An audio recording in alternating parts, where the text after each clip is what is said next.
Hey, it's me, MLB. Here's chapter 50 of Cute Little Love Letters, and this one is titled Eater It. While Mum and Dad were finishing up in the kitchen, you got to showing Denki around the greenhouse. Here is where the plants that need more water are, you said, showing that in different sections of the greenhouse were different setups depending on the plant's needs. They all look so healthy, Denki commented when he looked at the petals and leaves.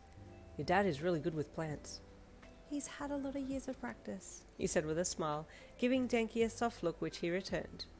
As you started to move to the next section, Denki quickly reached for your hand to hold it, and you looked back at him and smiled again when he took it and followed you, being led by your hand in his. And the baby plants are down the back, you said. They have their own little nursery there, and there's some lovely big rocks to sit on. The greenhouse is another favourite place of mine, you added, as you took him down the aisles between the plants. Denki watched you ahead, his eyes travelling from your hair down to your hand that was in his, and he squeezed your hand and smiled, his squeeze to your hand making you look back over your shoulder at him to see if he needed something, but he just gave you a soft look. I really like this, you thought, as you smiled and then looked back to where you were going. He's just so sweet and always wants to hold my hand. Down the back you went, and you stopped in front of the first tray of little seedlings that had popped up through the soil. Denki, wanting to have as many cuddles as possible, came up behind you and gently wrapped his arms around your middle and bent his head down beside yours. These are super cute, he said, giving you a little squeeze. I can see you as the mummy, and I'm the daddy, and these are our little baby plants. His comment made your heart race, and you giggled shyly and nodded your head.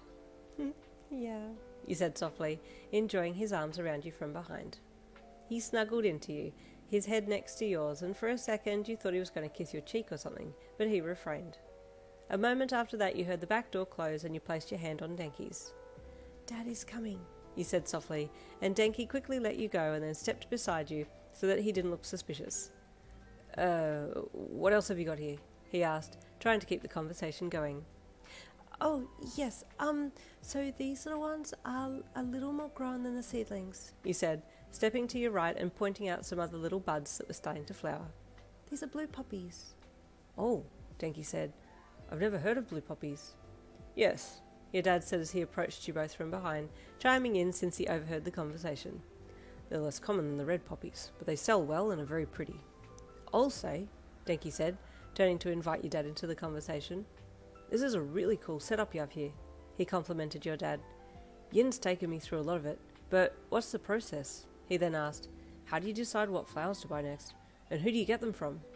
Ah, good questions, your dad said proudly, and you could feel the excitement rising in his voice.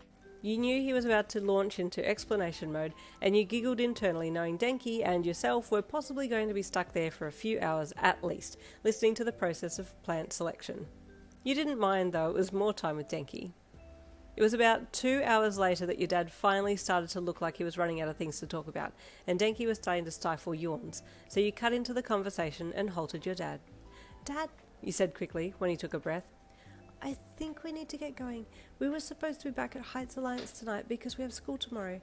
It's getting close to 10 p.m, you added. Your dad suddenly remembered that, yes, the next day was Monday, a school day, and that you and Denki both needed to be back at the school. Oh, goodness, he said. I do apologise. Yin, do you need time to pack your things? I've already had my bags packed from before. I packed them this afternoon, you said with a smile. I see. And you, Denki? Your dad asked, turning to him. My bags are, kind of packed. They're back home, though. I need to pack them before we go back to school, Denki said a little sheepishly. I'll ask my friend if I can borrow his van quickly, and I'll drive you and Yin back to your place, Denki, and we'll get your bags, and then I'll drive you to school. That's my fault for making you late, your dad said. Oh, thank you, Dad, you said with glee. That would be wonderful. Right, he said with a smile. Okay, let's go. I'll just get my phone and call him. I left my phone in the house.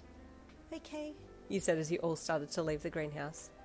Your dad headed on a little quicker to get his phone, and you and Denki hung back a little to chat while you walked. It's been really cool hanging out here tonight, Denki said as he reached for your hand once your dad was out of sight. I really love seeing your house, and the greenhouse, and your parents are hella chill. Yeah, they're good parents, you said with a smile and a squeeze to his hand. I like them.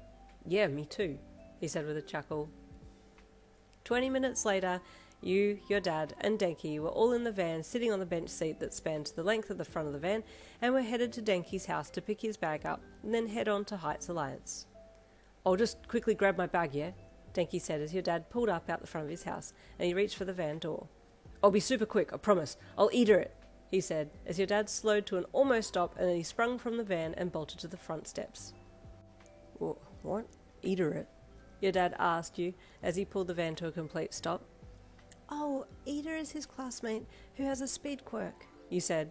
"Sometimes he uses his classmates' names if he wants to describe something and uses their names instead of the description word. So, like, if there's something really tough and rock-like, he might say something like, 'This is so Kiri.' Kiri's his classmate who has a hardened quirk like a rock."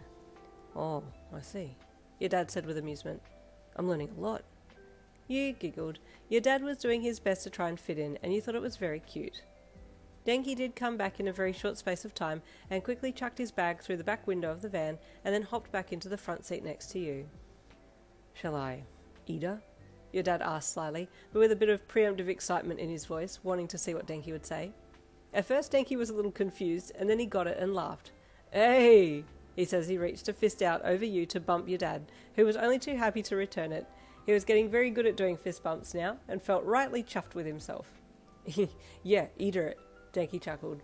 "But not too fast. We got precious cargo on board," he added with a little shoulder nudge to you, as he looked at you with a loved-up look in his eye. You smiled bashfully back at him. "I'll be just fine," you replied with a little giggle, loving his attention on you. Your dad took you both back to Heights Alliance, and then pulled up out the front of the gates there. "Will you two be okay from here? We're in just before curfew. I'll wait till I see you go into the building before I go, though," your dad said. "Thanks, Dad. We should be fine," you said, as you got out after Denki.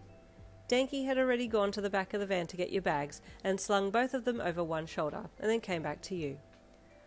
"Okay," he said, trying to sound like he wasn't struggling. "Let's go. Thanks, Dad, sir, for dropping us back here," he said, his core quivering as he tried to stay upright and not topple to the side. "It's been a pleasure, Denki. Thank you for coming over tonight," your dad said with a smile. "Come over any time, and do take care of our yin for us." "Oh, yeah, it's my pleasure," Denki said with a smile. "I'll take good care of her, promise." "Good man," your dad said proudly. "Have a good night." "Bye, Dad," you said with a smile and a wave. "Love you." "I love you too," he replied, and then waved you off as you headed for Heights Alliance, and then entered and then waved from inside and waited until the van drove off. "Well, that was a super cool night," Denki said as you headed for the elevator together. Poor Denki trying to stay upright with two bags hanging over one shoulder. Stay tuned for chapter 51 coming tomorrow. I'll see you then.